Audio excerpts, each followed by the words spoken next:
Good morning, I'm Constable Carolyn Teclute and welcome to Toronto Police News for Thursday, November 9th, 2017.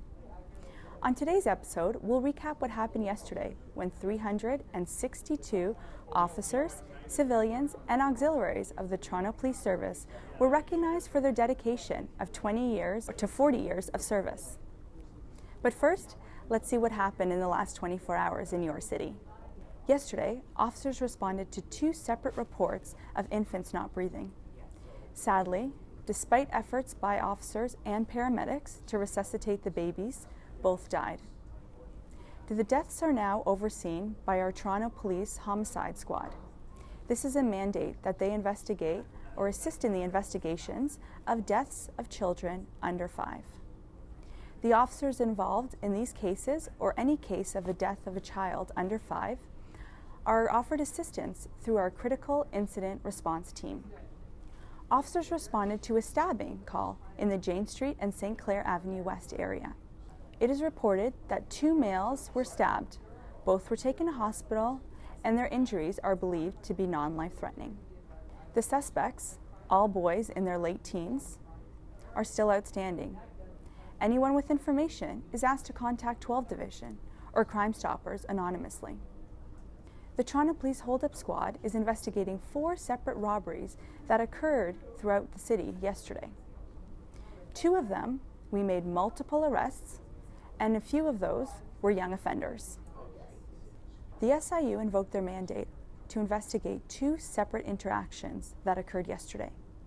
In the first instant, police were called to a group who had tackled a man after he had allegedly assaulted a woman. Unbeknownst to that group, the man who they had tackled had allegedly robbed an Uber driver.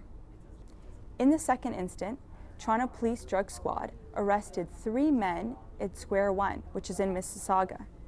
During the arrest, one of the men allegedly had sustained an injury. As the hospital refused to confirm the nature of the injury, the Toronto Police notified the SIU just in case. By law, we cannot comment any further on these investigations. At 10 p.m. yesterday, officers responded to a man in crisis who had allegedly stolen an SUV.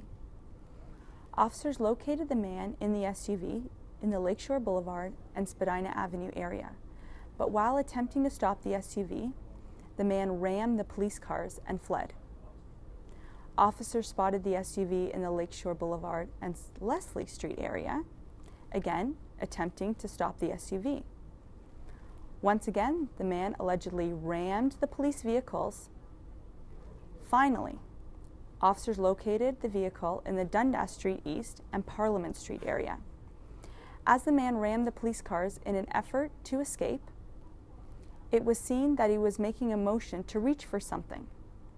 The sergeant smashed a window and deployed a conducted energy weapon.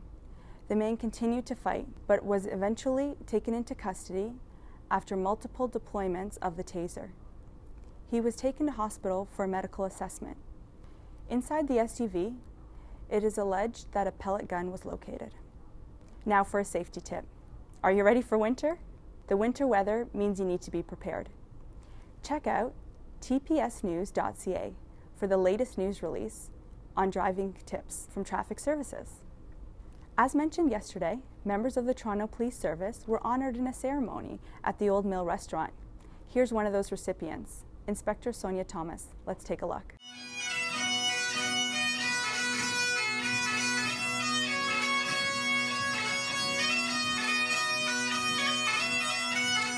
"30 years with the Toronto Police Service, I can't tell you what this means to me. I joined the job in 1986, and I didn't believe I'd still be here now in 2017. I was born and raised in the city of Toronto, and I'm so proud to have been policing and serving this community for this length of time. It's an honor to me. If you look around and you look at our different units and divisions across the service, you'll see that not only at the entry-level ranks, but as we move through the organization, we see diversity at every level. We're able to serve a community that's diverse, and we strive to make sure that our police service is representative of that community. We are so lucky to be serving in a community that's one of the safest places in the world. I think it's one of the best places to both live, play, and work. So we're very lucky to be members of this service and to be serving in this community. Tomorrow, the Toronto Police Service will be marking Remembrance Day with a ceremony at Toronto Police Headquarters located at 40 College Street. We'll share with you some stories of our own members who have served overseas. If you have a story idea or want to see a member of a unit featured on Toronto Police News, you can leave a comment on our YouTube channel or send us an email at feedback.news@torontopolice.on.ca. That's it for today, Toronto. Thanks for watching and stay safe.